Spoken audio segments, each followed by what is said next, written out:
checking in with a video about how to count your macros or your calories. How to get in the amount you need to lose fat, more specifically. So how in the world do you calculate the amount of energy you need to put in your body in order to lose weight? So I'm sure a lot of you have heard of something called IIFYM, or if it fits your macros, and as a way of eating these days. And I'd like to explain that a little bit. And first off, I'd like to apologize if this video is a little bit everywhere. I have this piece of paper with some notes. I'll try to keep it coherent. If not, I'll refilm it, or feel free to ask questions. So why do we count macros? And by macros, that means macronutrients. So macronutrients, your main macronutrients are carbs, protein, and fat. Those are your three macronutrients. So why would you count your macros versus calories? It's technically the same thing. It just comes into how you do it. So counting your macros is really counting calories in terms of grams of carbs, fats, and proteins, as opposed to just calories, which is just flat out calories. So let's say, for example, you need 2,000, let's say you need, the amount that I need, like about 2,300 calories to lose weight. That's what I need right now.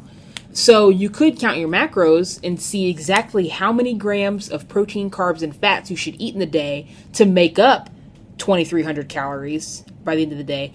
Or you could just count your calories and just eat as much food as it takes to get to 2,300 calories. And an example I like to use for counting calories and why I don't prefer it over counting macros is, counting calories, you could just do anything. You could have protein shakes and all kinds of stuff until you're up to the amount of calories you need. And that could be everything from cheeseburgers to whatever. And you can end up having way too many grams of fat, not enough protein, way too many carbs. And an example I like to use is like Snickers bars. And I looked this up. So one king-size Snickers bar is 554 calories, supposedly. And if I ate Snickers bars just to get to the number of calories I need, I could eat 4 in an entire day. 4 Snickers bars. That's it. That's it. And my body would hate me because it's processed. It's nothing but sugar, and there's barely any protein in it, and nothing but sugar and a little bit of fat. Like 4 freaking Snickers bars. I'd be starving, and like I said, your body would hate you. However, with macros, you know exactly how many grams of fat you need, exactly how many grams of carbs, and exactly how many grams of protein. So let's work on calculating a macros, and I'll use myself as an example. So when I started this cut, I was 220 pounds, so 220, 22 years old, and all that.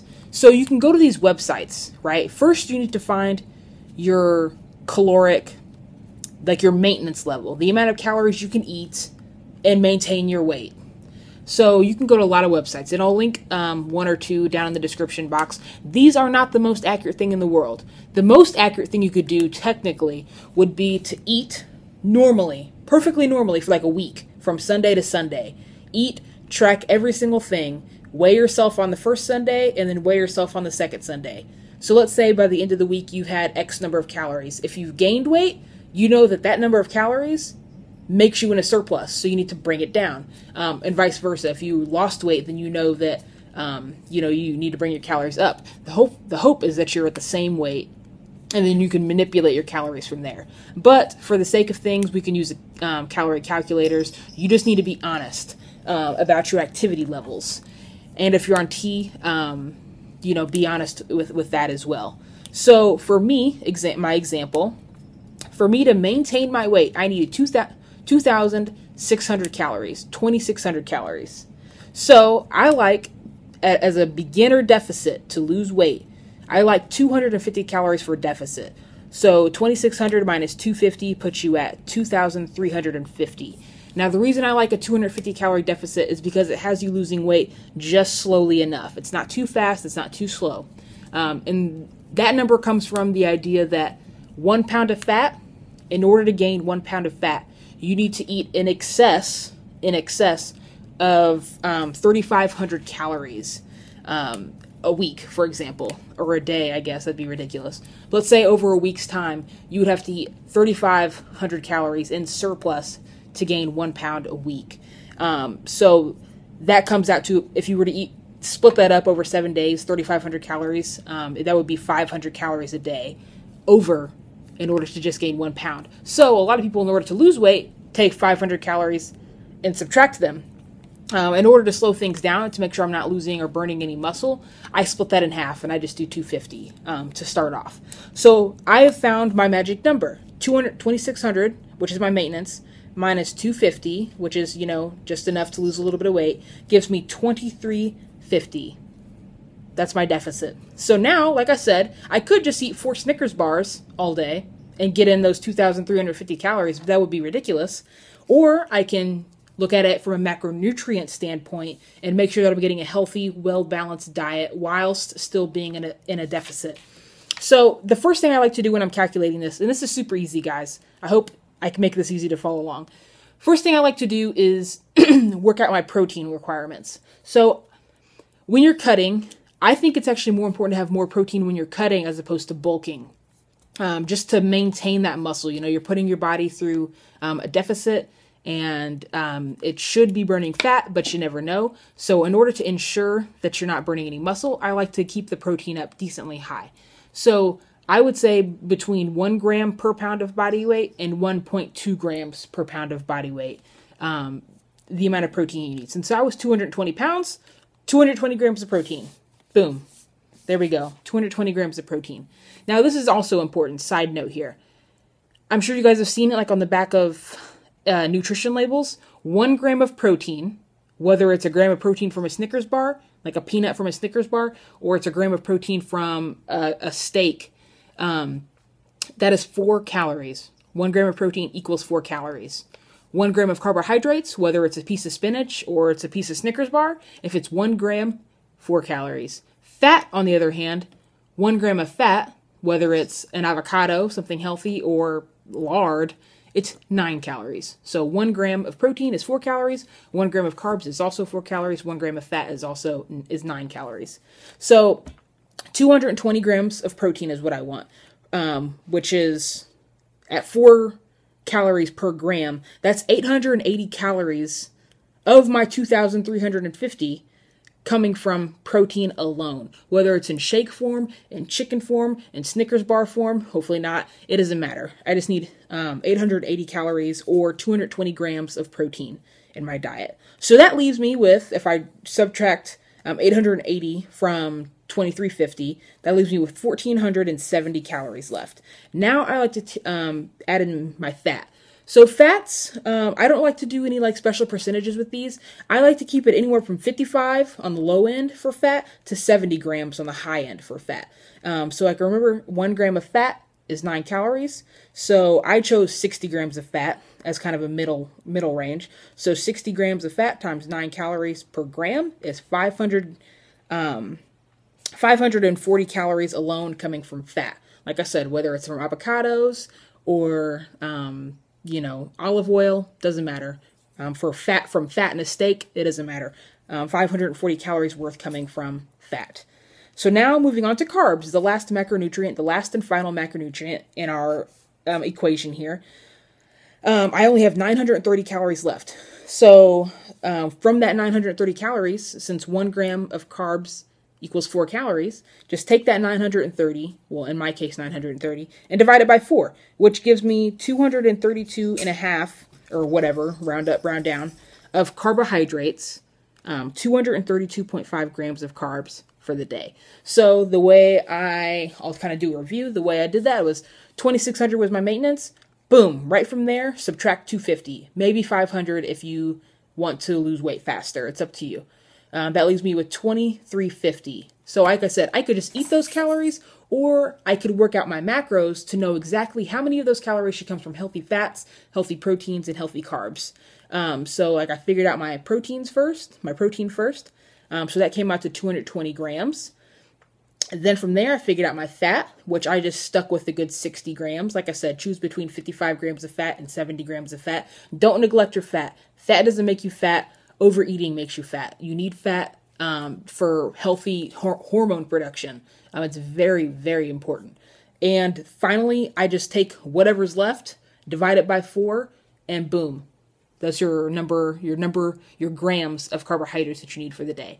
And it might seem complicated to count calories, but really, guys, labels are becoming more and more advanced. You know, you're finding labels on a lot of things. You're finding like MyFitnessPal, these apps that scan barcodes. Hell, you don't even have to like manually type it in your phone or add it with, pen and paper. I take my phone and I scan it. Like I scan, the barcode on my peanut butter. Boom. It pops right up. I mean, I remember when I first started using those apps a couple years ago when they were newer, and sometimes you'd scan foods and like they wouldn't be in the library of foods and you'd have to manually type it in.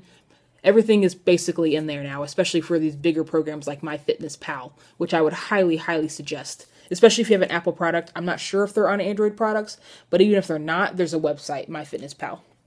So I'm trying to think if I forgot anything. I guess I should quickly say, what is IIFYM, if it fits your macros. So sometimes that's getting a bad reputation, and I understand that. Because some people, take if it fits your macros and just say, I can fit a Snickers bar into my macros. I can fit a slice of pizza into my macros. I don't think there's necessarily anything wrong with that. If you're a professional bodybuilder or if you're preparing for a show, then you probably shouldn't be messing with that stuff. You really need to stick to those healthy foods.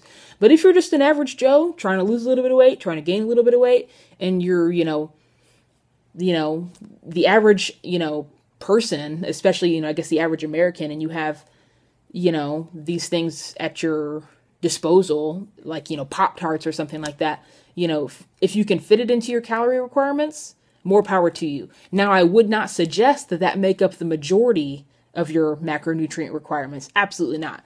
But I mean, hey, if at the end of the day, if you honestly have enough carbohydrates and fat and protein left to fit in a Skinny Cow ice cream bar, go ahead. At the end of the day, it doesn't matter. The whole eating after 8 p.m. thing that'll make you fat, that's a myth, unfortunately. It honestly is. It gets perpetuated. At the end of the day, when your head hits the pillow, as long as you're under the calories, under your maintenance calories, you should be good. You should lose weight. So IIFYN sometimes gets a bad rep because people think, oh, it's just for lazy dieters trying to fit in all types of crappy food. But it doesn't have to be that. I think it's just a way that allows you some dietary freedom. And it doesn't have to be cake and cookies. It could be something a lot less processed, I guess. So it really leaves you a little bit more freedom than the typical plain chicken, brown rice, all that. What else? I was going to say something else. Probably have to edit this out. Trying to think. Oh! How do you adjust these macros as you hit sticking points? So I'm very early on in my diet. This is my first week. Today marks 1 week, 7 days. So whenever you hit a sticking point, it's time to manipulate the carbohydrates. Leave your protein, probably leave your fat to where it is. That can be manipulated, but definitely leave your protein where it is. During this cut, I'm not going to dip below my 220 grams of protein. Like, I'm just not. But when you hit a sticking point and you're no longer losing weight, you have to decrease the calories. Well, one of the macronutrients that's best to pick from are your carbohydrates. So that's, why ketogenic diets or low carb diets exist. So as you hit sticking points, subtract, let's say, just for example, subtract, 10 grams of carbohydrates, which is 40 calories from your diet. I know that's not that much, but for example, so that as I hit sticking points, I'll definitely share that with you guys in separate videos. This is getting long, but I'll manipulate my carbs and lower them, and most likely raise my cardio as well. Do one and or the other. So I really hope this wasn't confusing. This is just how I did it, guys. I think this is pretty normal. I hope I didn't make any mistakes in here. I know there were a lot of numbers. Sorry, I had to close off that text message. I know there were a lot of numbers in this. It's really not that complicated, guys, but please, if you have any questions, let me know. If I made a mistake, I hope I didn't. I'm sorry, guys. I did write everything out beforehand, so unless I got like jarbled up with all these numbers in front of me, I think it's right. But The biggest thing is eating in a deficit, guys. So pick your poison. I would suggest choosing, your macros as opposed to just plain calories. But good luck on your fitness journeys, your weight loss journeys, and I'll catch you guys next time.